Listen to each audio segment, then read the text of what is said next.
میں عید میلاد النبی کا اہتمام کرتی ہے، اور سب سے بڑی جو خوبی ہے اس میں یہ ہے کہ وہ سب کو جمع کرتی ہے،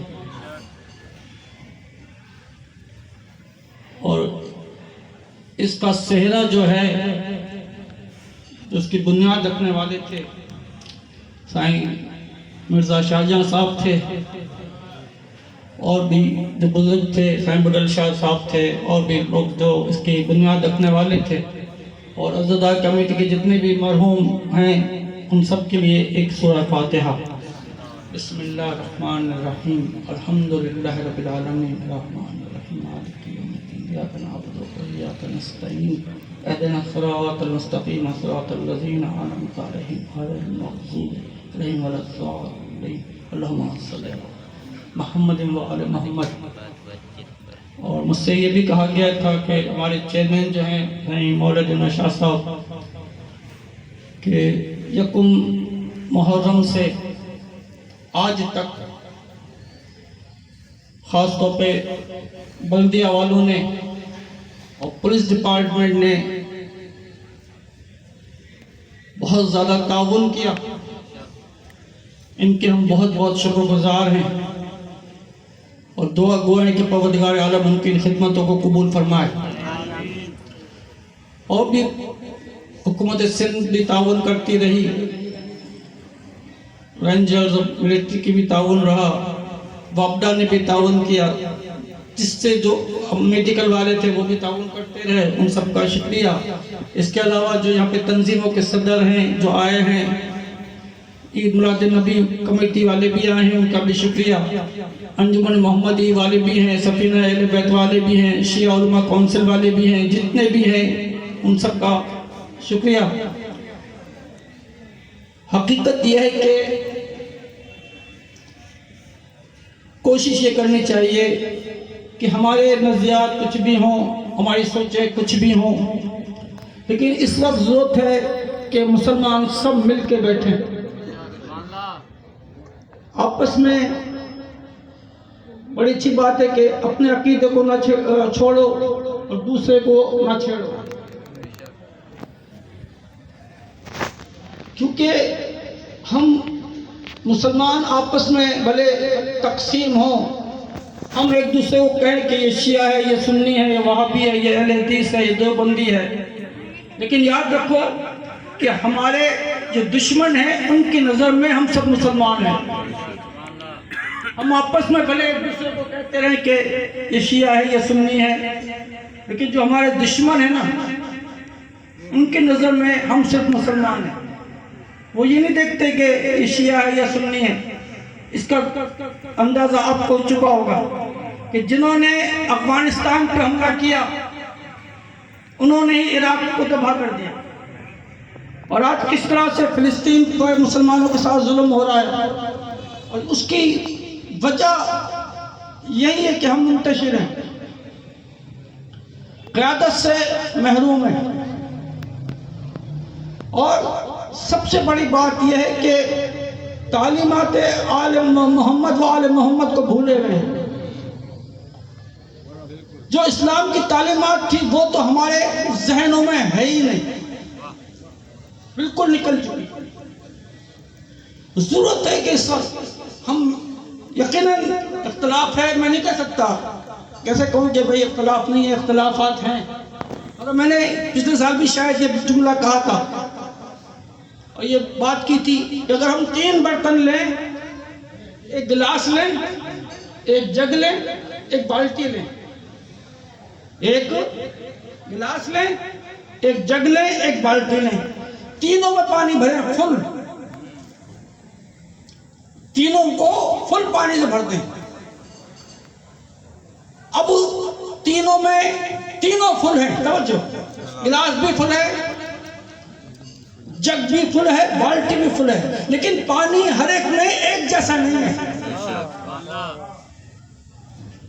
گلاس کا پانی کچھ اور فل ہے، جبکہ وہ بھی، جگ بھی فل، بالٹی وہ بھی فل، بچہ کیا ہے، فل تو ہیں، لیکن ہر ایک کا جتنا ظرف تھا جتنی گنجائش تھی برتن میں اس نے اتنا ہی پانی لے لیا.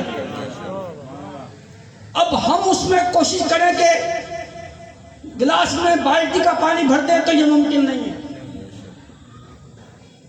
کہتا ہے نا، میں نے کئی دفعہ یہ بات کی کہ اگر ہم سائیکل کے ٹیوب میں ٹرک کی ٹیوب کی ہوا بھرنا چاہیں گے تو بسٹ ہو جائے گا، کیونکہ جتنی گنجائش ہے اتنی، اور اس میں کوئی اختلاف نہیں ہے کہ جس کی جتنی معرفت ہے اتنی سمجھتا ہے. اور میں اس کا ایک بہترین آپ کے سامنے ایک واقعہ جو میرا نہیں ہے، طارق جمیل صاحب، مولانا طارق جمیل صاحب، کون واقف نہیں ہوگا، انہوں نے یہ واقعہ نقل کیا کہ رسول اللہ حضرت محمد مصطفیٰ صلی اللہ علیہ وسلم کے سامنے ایک بکرے کو ذبح کیا گیا، اس کا بروسٹ کیا گیا، یعنی اس کو بھونا گیا. جب وہ تیار ہو گیا، اب یہ طارق جمیل صاحب کہہ رہے ہیں، میں نہیں، مولانا طارق جمیل صاحب فرماتے ہیں کہ رسول اللہ صلی اللہ علیہ وسلم نے جس نے اس کو تیار کیا تھا بکرے کو گوشت کا، اس سے کہا کہ مجھے دستی دو، مجھے دستی دو، ابھی معرفت کی بات ہے، مجھے دستی دو. اس نے رسول کی خدمت میں دستی پیش کی. رسول نے ایک دستی لینے کے بعد پھر دوبارہ کہا کہ ایک اور دو. رسول نے پھر کہا کہ ایک دستی اور دے دو. اس نے دوسری بھی دے دی. پھر رسول نے فرمایا کہ ایک دستی اور دے دو. توجہ ہے، بکرا ایک ہے، رسول نے کیا فرمایا کہ ایک دستی دے دو، اس نے دے دی. پھر کہا کہ دوسری دو، دوسری بھی دے دی. اب جب رسول نے کہا کہ اور دو دستی، کہنے لگا یا رسول اللہ بکرے میں 2 ہی دستیاں ہوتی ہیں، بکرے میں 2 ہی دستیاں ہوتی ہیں، میں تیسری کہاں سے دوں؟ جو رسول نے فرمایا کہ اگر تم یہ نہ کہتے میں مانگتا رہتا تم دیتے رہتے. توجہ ہے کہ تم مانگتے رہتے، میں مانگتا رہتا تم دیتے رہتے. اور پھر طارق جمیل نے کہا کہ دیکھو یہ معرفت کی بات ہے، معرفت جاننا نہیں ہے، معرفت جاننا نہیں ہے، معرفت پہچاننا. یعنی یہ تو سبھی جانتے ہیں میرا نام اقبال ہے، میرا والد کا بھی نام پتا ہوگا، یہ پتا ہوگا یہ ٹیچر تھا، یہ پڑھتا ہے، بس، لیکن پہچانتے کچھ ہی کچھ ہے. مجھے نا نہیں میرا نام جاننا، میں کس فیملی سے ہوں، کس خاندان سے ہوں، میرا والد کیا ہے، میرا پیشہ کیا ہے، سبھی جانتے ہیں نا، لیکن میں ہوں کیسا یہ ہر ایک نہیں جانتا. اس کو کہتے ہیں پہچاننا. تب طارق جمیل صاحب نے واقعہ پیش کیا. پھر کہا کہ ایک دن سخت سردی کے دن تھے، سخت سردیوں کے دن تھے، سامنے کھجور کا درخت تھا. رسول نے مولا علی علیہ السلام سے فرمایا کہ علی جاؤ، کہ کھجور کے درخت سے سردیوں کا زمانہ ہے، توجہ، سخت سردیوں. رسول نے فرمایا کہ رسول نے فرمایا کہ علی جاؤ اس درخت سے کھجوریں توڑ لاؤ. علی گئے، کھجور پہ چڑھے اور کھجوریں توڑ لائے. اب طارق جمیل صاحب فرماتے ہیں کہ علی جانتے تھے کہ کھجور یہ سردیوں میں کھجور میں درخت میں کھجوریں نہیں ہوتی، مطلب کیونکہ رسول نے کہا تھا لے آؤ، کیونکہ رسول نے کہا تھا لے آؤ. تو علی کی یہ معرفت تھی کہ علی جانتے تھے کہ رسول کوئی ایسا حکم نہیں دیں گے جو آپس ہوگا، جو فضول ہوگا. توجہ ہے، رسول نے جو بھی کچھ دیا، رسول نے جو بھی کچھ دیا، لیکن بات وہی ہے کہ ہم نے تعلیمات رسول کو بھلا دیا. ہم نے اسلام کو جس طرح سے اسلام تھا اس کو اس طرح سے قبول نہیں کیا. اور ہم میں کوئی اختلاف نہیں ہے، کوئی بہت بڑا اختلاف نہیں ہے. اور وجہ یہی ہے کہ ہم ایک دوسرے کے بارے میں جانتے ہی نہیں، ایک دوسرے کی محفلوں میں ہم آتے ہی نہیں ہیں، ہم ایک دوسرے کے نظریات کو سنتے ہی نہیں ہیں، باتیں سنتے ہی نہیں ہیں، تو جو کہتے تب ایسا نہیں ہے. بہت بڑا اختلاف نہیں. دیکھو اللہ ایک، رسول ایک، کتاب ایک، قبلہ ایک، اور سب کا مرکز جو ہے نا وہ ہے رسول اللہ حضرت محمد مصطفیٰ. تو جو ہے چاہے وہ شیعہ ہو، چاہے سنی ہو، چاہے دیوبندی ہو، چاہے اہل حدیث ہو، کوئی بھی ہو، ہر مسلمان کا جو مرکز ہے نا، مرکز جس سے وہ ہٹتا نہیں ہے، جس کو وہ چھوڑتا نہیں ہے، وہ کوئی اور نہیں، وہ ہے رسول اللہ صلی اللہ علیہ وسلم کی ذات اقدس. کہ کسی بھی رسول، کسی بھی مسلمان سے پوچھو، شیعہ ہو، اس سے پوچھو بھائی یہ نماز جو ہاتھ کھول کر پڑھ رہے ہو یہ تمہیں کہاں سے ملی؟ کیا کہے گا؟ کہے گا علی سے ملی؟ نہیں. حسین سے ملی؟ نہیں. رسول سے ملی. بھلے ہاتھ کھول کے پڑھ رہا ہو، لیکن وہ کہے گا یہ منبع جو ہے، یعنی مرکز جو ہے، یہ جو کچھ مجھے ملا ہے رسول سے ملا ہے. اہل سنت سے پوچھو یہ نماز جو پڑھ رہے ہو کہاں سے ملی؟ کسی اور کا نام نہیں لے گا. وہ یہی کہے گا کہ جو کچھ ملا، جیسی نماز میں پڑھ رہا ہوں میرے رسول نے ایسی ہی نماز پڑھی، بھلے الگ پڑھ رہا ہوں. اہل حدیث ہے، دیوبندی ہے، یعنی مرکز سب کا ایک ہی ہے نا، الگ الگ مرکز نہیں ہے. کوئی اگر کہتا ہے کہ مجھے یہ نماز کسی اور سے ملی، نہیں، کوئی بھی نہیں کہے گا.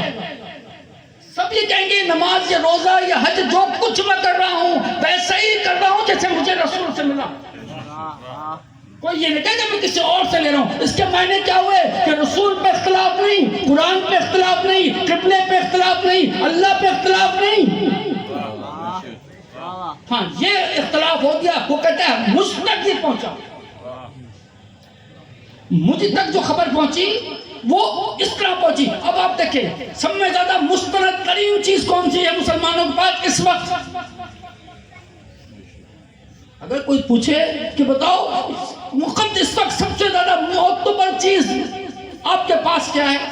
ایک دفعہ مجھ سے سوال کیا تھا کسی نے کہ بتاؤ بھائی،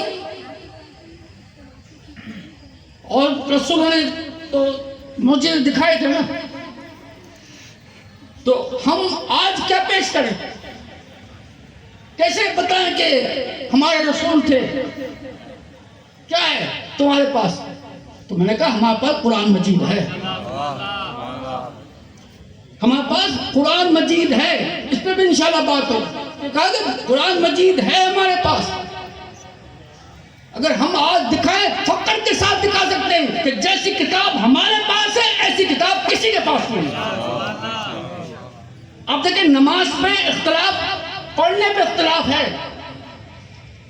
کوئی ہاتھ باندھ کے پڑھ رہا ہے، کوئی کھول کے پڑھ رہا ہے، کوئی کہیں، مگر نماز پہ اختلاف نہیں ہے کسی کا. کوئی مسلمان نماز پہ اختلاف نہیں کرے گا، یعنی یہ نہیں کہے گا کہ نماز نہیں ہے. کیوں؟ کیونکہ کچھ مستند اور سچی کتاب سے ملا. اقیموا الصلاۃ، نماز پڑھو. ہاں نماز کے طریقے جدا جدا طریقے سے آئے تو اختلاف ہوگا. صلی اللہ علیہ محمد پہ. لیکن جو منبع ہے نا، جہاں سے مل رہا ہے، یعنی رسول پہ اختلاف نہیں ہے، قرآن پہ. غلط کہتے ہیں وہ لوگ جو کہتے ہیں شیعوں کے پاس 40 پارے ہیں. کو دکھائے نا کتنا بڑا جھوٹ ہے. خدا بندہ لگائیں. خود قرآن کہہ رہا ہے کہ انا، خود خدا کہہ رہا ہے انا نحن نزلنا الذکر انا لہ لحافظون، کہ ہم نے اتارا ہے ذکر کو، ہم حفاظت کریں گے. تو جس کی حفاظت کا ذمہ خدا نے اٹھایا ہے، کسی میں جرت ہے تو اس میں 10 پارے شامل کر دے یا 10 پارے نکال دے. اور اگر کوئی یہ کہتا ہے تو اس کو قرآن پر یقین نہیں. پھر آپ دیکھیں جو میں نے قرآن کی آیت پڑھی، حقیقت میں دیکھا جائے تو ہمیں جتنا شکر اللہ کا کرے نا اتنا کم ہے کہ ہمیں اس مذہب سے وابستہ کیا. کس کے لیے؟ خدا نے خود کہا کہ ان الدین عند اللہ الاسلام. اللہ کے نزدیک اگر کوئی دین ہے تو وہ دین ہے اسلام. ہمیں یہ کہ اس دین کو ہمیں وہ کر رہے ہیں جس کو اللہ کہہ رہا ہے کہ میرا دین ہے. پھر آپ دیکھیں قرآن کی جو آیت میں نے پڑھی، کتنا اگر ہم دیکھیں نا کہ یہاں پہ کیا کہا کہ دین میرا. اب یہ دیکھیں اگر تاریخ کے لحاظ سے دیکھیں تاریخ کے لحاظ سے دیکھیں تو اسلام قدیم ترین دین ہے. آدم سے لے کر دین نہیں بدلا. خاتم النبیین تک وہی دین ہے. وہی اللہ ایک تھا جو خاتم تک ایک ہی رہا. ایسا نہیں ہوا کہ حضرت آدم نے کہا کہ 4 خدا ہیں, پھر حضرت نوح نے کہا کہ نہیں 3 ہیں, اور پھر آہستہ آہستہ کم ہوتے چلے گئے. نہیں, جو آدم نے کہا, جو حضرت آدم علیہ السلام نے جو دین دیا وہی رسول تک پہنچا. تو تاریخ کے لحاظ سے دیکھا جائے تو اسلام دنیا کا قدیم ترین مذہب, لیکن اگر تعلیمات اصولوں کے لحاظ سے دیکھا جائے تو جدید ترین مذہب. تاریخ کے لحاظ سے دیکھا جائے تو قدیم ترین, اصول اور تعلیمات کے لحاظ سے دیکھا جائے تو جدید ترین مذہب. فخر ہے, کرنا چاہیے نہیں کرنا چاہیے. آپ دیکھیں کتنے خوش نصیب ہیں اور کتنے بد نصیب ہیں. خوش نصیب اس لیے کہ اسلام کو قبول کیا, اور بد نصیب اس لیے کہ مان کے چھوڑ دیا. مان کے چھوڑ دیا, نہیں بس مسلمان ہو گئے, بہت بڑی بات ہو گئی. اب آپ دیکھیں کتنی بڑی بات ہے. اسلام کا جو پہلی وحی آ رہی ہے, پہلی وحی, اسلام کی پہلی وحی کیا ہے اور کس زمانے میں آ رہی ہے؟ آج سے 1400 سال پہلے. ذہنوں کو میری طرف متوجہ رکھیں. کیا کہ اسلام کی پہلی وحی, قرآن کی پہلی وحی کس زمانے میں آ رہی ہے؟ آج سے 1400-1500 سال پہلے. اس زمانے میں اس علاقے میں آ رہی ہے کہ جب وہ کہتے ہیں, اور یہ پوری ذمہ داری سے کہہ رہا ہوں, شیعہ اہل سنت دونوں عالموں نے اس بات کو لکھا کہ مکے میں جب قرآن اسلام آیا تو پڑھے لکھے لوگوں کی تعداد 17 تھی. توجہ ہے؟ نہیں, اب دیکھیں تعلیم کتنی کم تھی کہ پورے مکے میں جب قرآن نازل ہو رہا ہے, یا اہمیت کتنی کم تھی تعلیم کی کہ جس وقت قرآن نازل ہو رہا ہے تو اس وقت پڑھے لکھے لوگوں کی تعداد کتنی تھی؟ 17. اور اس دور میں عزت کس کو تھی, یا اہمیت کس کو تھی؟ دولت کو. اس وقت عزت تھی طاقت کو, اس وقت عزت تھی قبیلے کو, اس وقت عزت تھی فیملی کو. تعلیم کی اہمیت نہ اس زمانے میں تھی نہ اس زمانے میں. تو جو ہے اس زمانے میں بھی اس کو عزت دی جاتی تھی جو دولت مند تھا. آج بھی اس کو عزت دی جاتی ہے جو دولت مند ہے. آج بھی اس زمانے میں بھی اس کو عزت دی جاتی تھی جس کا گھر بڑا ہے. آج بھی اس کو عزت دی جاتی ہے جس کا گھر بڑا ہے. آج اس پر بھی بھائی جس کا گھوڑا شاندار, عزت اس کی. اور آج بھی جس کی کار بڑی, بدلا کیا؟ بدلا کچھ وہی ہے نا. آج بھی 14, جبکہ ہم دیکھتے ہیں پہلی وہی ہونی تو ہی چاہیے تھی کہ طاقت حاصل کرو. جو ہے یہی ہونا چاہیے تھا نا, طاقت حاصل کرو, دولت حاصل کرو, گھوڑا لو نہیں, تلوار لو نہیں. پہلی وہی ہوئی اقرا بسم ربک الذی خلق, پڑھ اس کے نام سے جس نے تجھے خلق کیا. تو جو ہے اب دیکھیں یہ وہ پیغام ہے جو 1400 سال پہلے بھی لوگوں کو چیلنج کر رہا تھا کہ اس سے بڑھ کر کوئی پیغام ہو تو دو. آج بھی نا, آج بھی اگر کوئی کہتا ہے بھائی نصیحت کرو, اور ہم اپنے بچوں کو یہی نصیحت کرتے ہیں بیٹا پڑھو پڑھو پڑھو. ٹھیک کہتے ہیں نا, پیدا ہوتے ہی پہلا ہمارا سر میں درد یہ ہو جاتا ہے کہ کون سے اسکول میں داخل کریں. باپ سے پوچھو گے کیا, پھر ہم تعلیم دلائیں. تو اس کے کیا معنی ہوئے؟ انہیں قرآن 1400 سال پہلے وہ پیغام میسج آپ کو دے رہا تھا جو قیامت تک زندہ و جاوید رہے گا. میں نے کہا کہ ہم نے اس کو بھلا دیا. آج جو مسلمان تنزلی کا شکار ہے, یہ جو آج یہ ترقی یافتہ قومیں ہم پہ حملہ ور ہیں, اسی وجہ سے کہ ہمارے پاس علم نہیں ہے, ہمارے پاس ٹیکنالوجی نہیں ہے. ہم ہر چیز وہاں سے لے رہے ہیں. کیوں کہ ہم نے علم کا دامن چھوڑ دیا. اب آپ دیکھیں کتنی بڑی اہمیت ہے علم کی. علم کی میں خاص طور پر نوجوانوں کہتا ہوں کہ خدا کی قسم اگر آپ لوگ اسلام کی خدمت کرنا چاہتے ہیں, مسلمانوں کی خدمت کرنا چاہتے ہیں, تو علم حاصل کرو. علم ہوگا تو ہر چیز کنٹرول میں آتی چلی جائے گی. جتنا علم بڑھے گا چیزیں کنٹرول ہوتی چلی جائیں گی, اور جتنا علم کم ہوگا چیزیں کنٹرول سے باہر ہوتی چلی جائیں گی. آج آپ دیکھیں, میں مثال دیتا ہوں اکثر کہ کار کھڑی ہے گھر میں, آپ کسی کو مجھ جیسا بندہ چل بھائی کھڑا ہے, کھڑی ہوگی, پیدل جا رہا ہوں. امیر اقبال صاحب آپ پیدل جا رہے ہیں, بس میں بیٹھ کے جا رہے ہو, کیوں کار ہے نا, مجھے چلانی نہیں آتی. توجہ ہے, چلانی نہیں آتی. اس کے معنی کیا ہوئے کہ گھر میں کھڑی ہے لیکن چلانی نہیں آتی, تو میرے دل بیکار ہو گئی. تو اللہ نے تمام نعمتیں بکھیری, سب کچھ کہا کہ سورج تیرے تسخیر میں ہے, آسمان زمین سب کچھ, مگر جب علم ہوگا جب بھی تو ہوگا. علم تو ہے ہی نہیں. اب آپ دیکھیں کتنی بڑی بات ہے, کیا کہہ رہا ہے. اب دیکھیں وہی مسلمان جتنا فخر کریں کہ اسلام وہ ہے کہ جو پہلا کہتا ہے کہ اقرا بسم ربک الذی خلق, کہ تو پڑھ اس کے نام سے جس نے تجھے خلق کیا, خلق الانسان من علق, کہ تجھے خون کے اس قطرے سے پیدا کیا. اقرا بسم ربک, اقرا ربک الاکرم الذی علم بالقلم, کہ پڑھ اس رب کے نام سے کہ جس کے جو اتنا بزرگ ہے, جس نے تجھے قلم سے سکھایا, قلم سے علم دیا. یعنی آپ دیکھیں علم بھی آ گیا, قلم بھی آ گیا. یعنی اسلام سب سے پہلا تحفہ جو ہمیں دے رہا تھا وہ کیا, علم, کتاب اور قلم. اور آج مسلمانوں کی, ہم سب کی حالت یہ ہے کہ گھر میں ہر چیز ہوگی, ٹی وی ہوگا, نیٹ ہوگا, ہر چیز ہوگی, مگر ذرا پوچھو صحیح کسی مہمان کے گھر چلو جاؤ اور کہو کہ میں ذرا کوئی کتاب ہے پڑھنے کی, تو جو ہے کسی کے گھر جاؤ اور کہو کہ ذرا کوئی کتاب ہے آپ کے پاس, تو کہے گا کتاب تم یہاں بچوں کی کورس کی کتابیں ہیں. توجہ, جبکہ آپ دیکھیں اسلام کی اگر آپ سوچ کو دیکھیں نا, سوچو خدا کی قسم اس سے بڑا دین کوئی نہیں.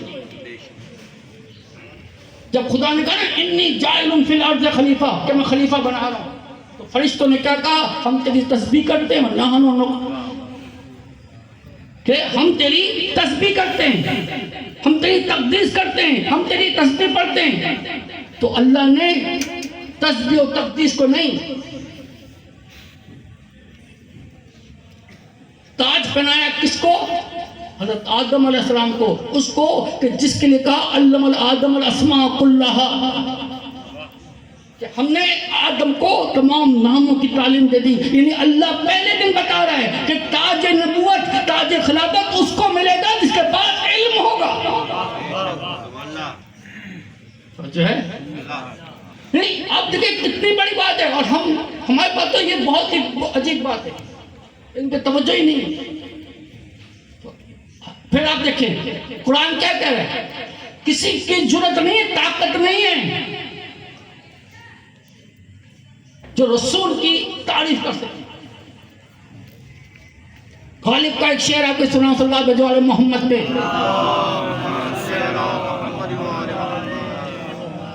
کس سے ہو سکتی ہے مداحی مدعو خدا,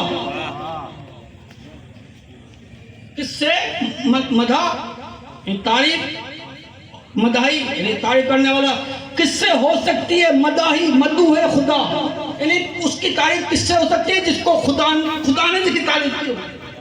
کس سے ہو سکتی ہے مداحی مدعو خدا, کون کر سکتا ہے آرائش بہشت بری. وہ کہتا ہے کہ جنت کو کس نے سجایا, اللہ نے سجایا نا. تو اب کوئی کہے کہ ہم جنت کو اور سجا دیں, تو جس جنت کو اللہ نے سجایا ہو, کسی کی طاقت نہیں ہے تو جنت کو اور سجائے.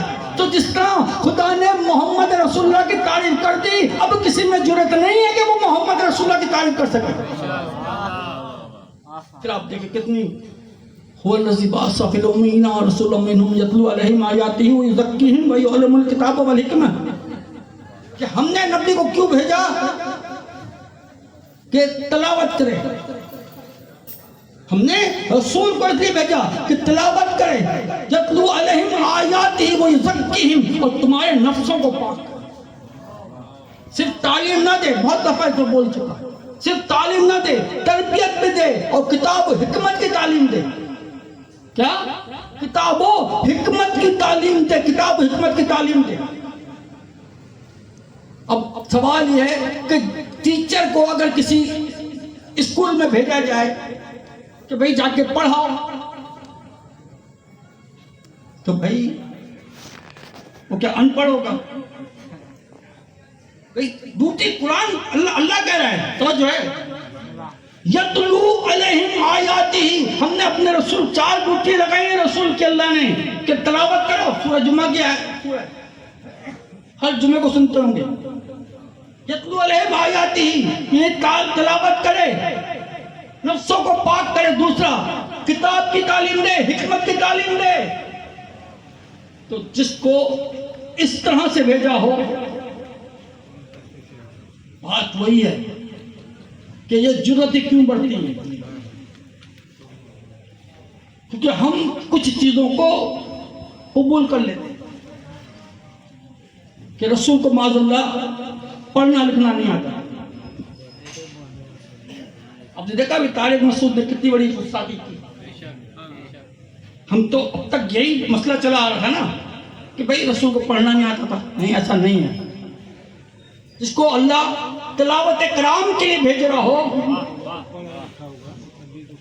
اور حضرت آدم کو اس لیے خدا نے تاج پہنایا ہو کہ اس کے پاس علم تھا. طارق مسعود تھا بھائی، کسی نے کچھ نہیں کیا، تو اس نے یہاں تک کہہ دیا کہ کیونکہ رسول کو قرآن پڑھنا نہیں آتا تھا، معاذ اللہ نہیں آتا تھا، لہذا جو لکھا گیا اس کو پڑھ تو سکتے بھی تھے، لہذا گرامر کی غلطیاں رہ گئی. تو جو ہے تو یہ جرأتیں کیوں ہیں؟ خدا کی قسم بڑی عجیب بات ہے. یہ دن بڑا زیادہ ٹائم نہیں ہوگا، مختصر کر رہا ہوں کہ یہ دن جو ہے کتنے مقدس دن ہے یا نہیں. جس دن رسول اس دنیا میں تشریف لائے، وہ کتنا مقدس دن ہے. اور جس دن کوئی ایسی عظیم چیز آئے یا ملے تو خوشی کا دن ہے یا نہیں. قرآن کیا کہہ رہا ہے؟ اِنَّا أَنزَلْنَاهُ فِي لَيْلَةِ الْقَدْرِ لَيْلَةُ الْقَدْرِ خَيْرٌ مِنَ أَلْفِ شَهْرٍ، کہ ہم نے قرآن کو لیلۃ القدر میں نازل کیا. لیلۃ القدر خیر من الف شہر. تو جس دن قرآن نازل ہوا اس دن شب قدر تو سبھی مناتے ہیں. جس دن قرآن نازل ہوا اس قدر کو تو سبھی مناتے ہیں نا. میرے سامنے میں سمجھتا ہوں سبھی مسلمان مناتے ہیں، اس سے اختلاف تو کسی کو نہیں ہے.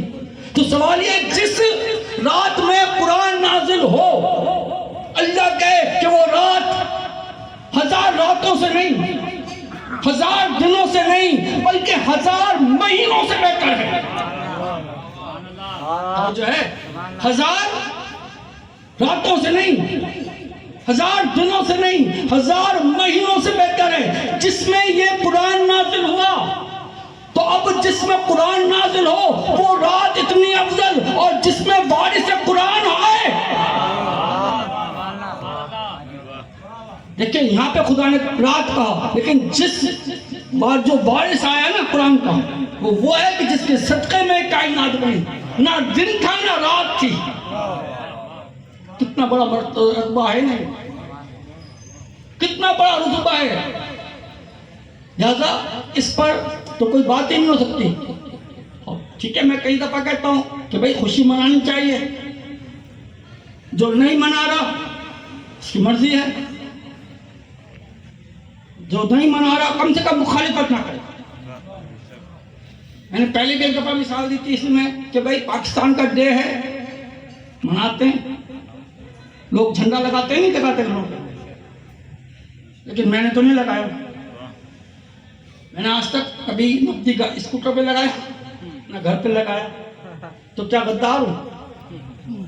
صحیح، غدار نہیں ہوں. لیکن اگر لوگوں کو روکنے لگوں کہ جھنڈا نہ لگاؤ، تو غدار ہوتا ہے. یہی ہم کہتے ہیں کہ بھائی اگر کوئی محفل کا انعقاد کر رہا ہے تو نہیں آؤ، مگر اختلاف نہ کرو. اور جو کہتے ہیں نا بھائی اس محفل میں کیا ہو رہا ہے، اس میں ذکر مصطفیٰ ہو رہا ہے، اس میں درود و سلام کی درود و سلام ہو رہا ہے. خود خدا سجائے بیٹھا ہے، ان اللہ و ملائکتہ یصلون علی النبی، کہ اللہ اور اس کے ملائکہ مسلسل درود پڑھ رہے ہیں. توجہ ہے. تو اب خدا لگائیں کہ جو محفل اللہ نے سجائی ہو، تو پھر ہم اختلاف کرنے والی اس میں کوئی بات ہی نہیں ہے. لیکن حقیقت یہ ہے کہ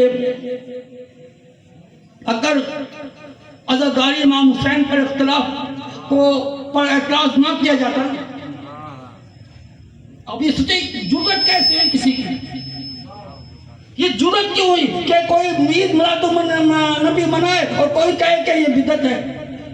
یہ نہیں منانی چاہیے. وجہ یہ ہے کہ عزاداری امام حسین کو اختلاف ہوا، اس پہ اعتراض ہوا، تو پھر لوگوں کی جرأتیں بڑھی نا. اگر عزاداری پہ کسی کو کوئی اعتراض نہ کرتا نا تو خدا کی قسم کسی کی جرأت نہیں تھی کہ وہ میلاد مصطفیٰ پہ اعتراض کرے. بچائیے. تو حقیقت یہی ہے. بس اب آپ دیکھیں، بس ایک مختصر بات کر کے کہ رسول نے ہمیں کیا دیا، قرآن. کبھی سوچا قرآن کتنا بڑا تحفہ ہے، کتنا بڑا تحفہ ہے، اور کس نے دیا؟ قرآن دنیا کی واحد کتاب ہے جو کیا کہتی ہے، الف لام میم ذالک الکتاب لا ریب فیہ. وہ کتاب ہے جس میں شک نہیں ہے. 6000 سے بھی زیادہ آیتیں ہیں. قرآن کیا کہہ رہا ہے کہ الف لام میم ذالک الکتاب لا ریب فیہ. اس کتاب میں کوئی شک نہیں. کوئی ہے دنیا میں ایسی کتاب جس نے شروع میں یہ لکھا ہو؟ آج تک کسی کتاب نے یہ دعویٰ نہیں کیا کہ جو کچھ ہے وہ صحیح ہے. قرآن ہے خالی. اور کس کا لائبہ ہے؟ جس نے دنیا کے مدرسوں میں نہیں پڑھا، کیونکہ وہاں سے آیا تھا نا. لہٰذا خدا خلق الانسان علمہ البیان، کہ رحمان وہ ہے کہ جس نے تعلیم قرآن دی، انسان کو خلق کیا اور بیان سکھایا. ہونا تو یہ چاہیے تھا اور رحمان خلق الانسان اور علم القرآن، لیکن نہیں. پہلے تعلیم قرآن کا ذکر، بعد میں انسان کی خلقت کا ذکر. علامہ رشید ترابی فرماتے تھے کہ اس لیے کہ کوئی یہ نہ کہے کہ ایک لمحے کے لیے بھی رسول معاذ اللہ پڑھنا نہیں جانتا تھا. نعرہ حیدری. کیا کہ قرآن یہ کہتا ہے نا کہ رحمان وہ ہے جس نے انسان کو خلق کیا، پھر قرآن کی تعلیم دی. تو لوگ یہی کہتے ہیں نا کہ بھئی انسان کو خلق کیا، پھر اس کو تعلیم دی، تو کوئی تو لمحہ ایسا ہوگا. لہذا اس لمحے کو، اس شک کو دور کر دیا کہ نہیں، پہلے تعلیم قرآن دی پھر انسان کو خلق کیا، تاکہ ذہن میں شک نہ ہو. اور محمد و آل محمد بلندتر صلوات. اللہم صلی علی محمد و آل محمد. پھر آپ دیکھیں کیا قرآن ہے، ان کنتم فی ریب مما نزلنا علی عبدنا فاتوا بسورۃ من مثلہ. کہ اگر تم شک کرتے ہو کتاب میں تو لے آؤ جیسی ایک سورت. دنیا کی کوئی کتاب ہے جس نے اس طرح چیلنج کیا ہو؟ یہی تو میرے نبی کا سب سے بڑا معجزہ ہے. اب دیکھیں دنیا تبدیل ہو گئی، لوگوں کی کتابیں تبدیل ہو گئی، ہر چیز میں تبدیلی آئی، آئین بدل گئے، لیکن جیسے قرآن کل تھا ویسے ہی آج ہے. معجزہ ہے یا نہیں؟ کتنا بڑا. مسلمان کسی کتاب پر متفق نہیں ہے، لیکن قرآن ایسی ہے کہ اس کے ایک حرف پہ جو مسلمان اعتراض نہیں کرتے، اختلاف نہیں کرتے. ہاں تشریح پہ ضرور ہوتی ہے کہ بھئی قرآن کا معنی یہ ہے، وہ یہ ہے، وہ ایک الگ چیز ہے، لیکن قرآن کو سب مان رہے ہیں نا. تو کہنے کا مقصد یہ ہے، ٹائم بہت ہو گیا. صلوات بھیجو علی محمد کے. اللہم صلی علی محمد و آل محمد. اسلام میں کتنا بڑا دین ہے. بس ختم کر رہا ہوں کہ اسلام میں کتنی بڑی بات ہے. اسلام وہ دین ہے جو علم والوں سے بات کرتا ہے. اسلام وہ دین ہے جو علم کے ساتھ بات کرتا ہے. اسلام وہ دین ہے جو بے عقل سے بات ہی نہیں کرتا. اس کے مخاطب جو ہیں وہ عقل والے ہیں. جس کے پاس عقل نہیں ہے اسلام ان سے مخاطب ہی نہیں ہوتا. جو بالغ نہیں ہے اسلام اس سے مخاطب نہیں ہوتا. جو احمق ہے، پاگل ہے، ذہنی طور پہ کمزور ہے، اسلام اس سے مخاطب نہیں ہوتا. جو سو رہا ہے، بے ہوش ہے، اس سے بھی اسلام گفتگو نہیں کرتا. اسلام گفتگو کرتا ہے علم والوں سے. تو جو مذہب واحد دین ہے، آپ دیکھیں کیا، آپ دیکھیں کتنی بڑی بات ہے. رسول کو سب کچھ خدا نے دے کر پھر کہا کل رب زدنی علما. رسول کہو کہ میرے علم میں اضافہ کر.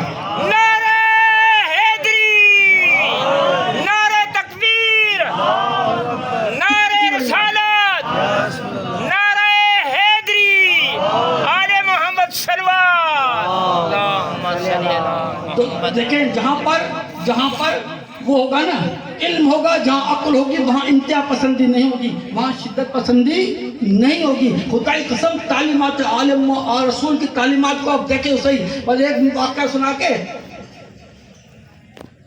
دیکھیں. اسلام وہ ہے کہ رسول کے صحابی ہیں حضرت حذیفہ یمانی رضی اللہ تعالیٰ عنہ، بہت بڑے صحابی ہیں. یہ وہ صحابی ہیں رسول کے جن کو رازدار رسول کہتے ہیں. اور اب جا کے اب تو کتابوں کی ضرورت ہی نہیں ہے، اب تو ہر ایک کی جیبوں میں پوری لائبریری پڑی ہے. آپ جا کے لکھیں حضرت حذیفہ یمانی صحابی رسول، بہت بڑا درجہ ہے. بہت بڑے بڑے راز جو ہے وہ حضرت حذیفہ یمانی کے. مگر آپ دیکھیں تعلیم رسول، جنگ بدر کا واقعہ ہے اور یہ صحیح مسلم میں ہے یہ روایت. تو انتہا پسندی کیا ہے؟ انتہا پسندی یہ ہے کہ ایک آدمی سے آپ نے بات کی. شدت پسندی کیا ہے؟ کیونکہ میں نے کہا کہ وہ بے عقل ہوتا ہے، بے علم ہوتا ہے، احمق ہوتا ہے، بے عقل ہوتا ہے. میں نے ایک تھوڑا سا جملہ کر دیا، اس نے اٹھا کے پتھر مار دیا. تو جو ہے یہی ہے نا انتہا پسندی. شدت پسندی کیا ہے؟ ایک سے مذاق کیا، اس نے اٹھا کے پتھر مار دیا. جو پتھر مارے وہ سمجھدار تو نہیں ہے. لیکن اسلام کی سوچ آپ دیکھیں. حضرت حذیفہ یمانی رضی اللہ تعالیٰ اور ان کے والد، یہ صحیح مسلم کی روایت، یہ آئے جنگ بدر میں شامل ہونے کے لیے آئے، یا جنگ احد میں تھوڑا سا.